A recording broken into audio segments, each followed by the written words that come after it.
پچھلے فیز سے اگلے آنے والے فیز سے پہلے ایکشن لینا چاہیے ان کمپلینٹس کو جو ان کے پاس ہیں، تاکہ آپ کا اعتماد اس الیکشن میں بحال ہو۔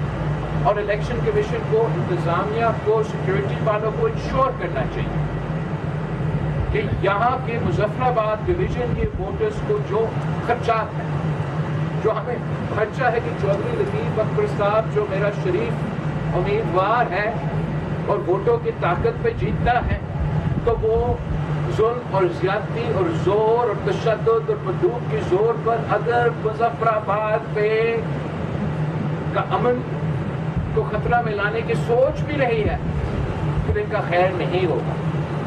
نعرہ بلاول! نعرہ لطیف اکبر!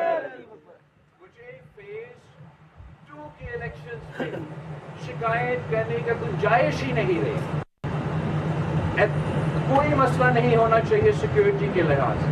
ہمیں تو کہا گیا کہ فیزز ہم اس لیے کر رہے ہیں کہ ہم آپ کو تمام سیکورٹی فراہم کر سکیں۔ دعویٰ یہ تھا کہ فیز وائز کر رہے ہیں تاکہ سیکورٹی ہو۔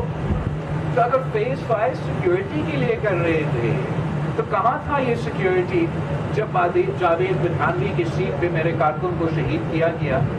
کہاں تھا یہ سیکورٹی جب چودھری یاسین صاحب کی آبائی سیٹ پہ 30 پولنگ اسٹیشن پہ قبضہ کیا گیا اور میرے کارکن چیک کے کہہ رہے ہیں؟ کہاں تھا یہ سیکورٹی جب چھوٹے اخلاق کی سیٹ پہ 10 پولنگ اسٹیشنز پہ؟ تو یا ہمیں صاف و شفاف الیکشنز دیے جائیں گے، اس الیکشنز پہ بغیر متنازع ہوں گے اور آنے والے اسمبلی کو لیجیٹمیسی ہوگا، طاقت ہوگا کہ ہم یہ مسائل کا حل نکالیں۔ اگر آنے والے الیکشنز کو جو ویسے نہیں مان رہے وہ تبھی سے نہیں مان رہے، لیکن اور جو اپوزیشن میں ہے حکومت کا، وفاقی حکومت کے جو اپوزیشن جماعت ہے، اگر وہ نہیں مان رہے تو لوگ ایکسپیکٹ کرتے ہیں کہ وہ نہیں مان رہے، لیکن حکومت اس دن سے ڈرے، ریاست پاکستان اس دن سے ڈرے جب پاکستان پیپلز پارٹی بھی کہے کہ ہم یہ الیکشن نہیں مانتے۔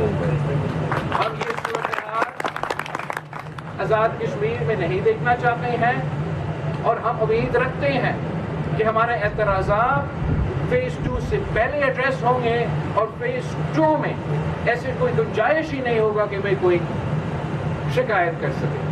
آخر میرا زور اور مطالبہ اس بات پہ ہوگا کہ جیسے میرپور کے عوام کے لیے ہم نے انٹرنیٹ بحال کیا، ویسے یہ میرا مظفر آباد کے عوام کے مطالبہ ہے کہ ان کا تو گناہ نہیں ہے، ان کا قصور نہیں ہے، وہ نہ احتجاج کرنے والوں میں شامل ہے، نہ یہ حکومت کرنے والوں کے ساتھ، یہ تو اپنی زندگی جینا چاہتے ہیں، اپنا نارمل لائف جینا چاہتے ہیں۔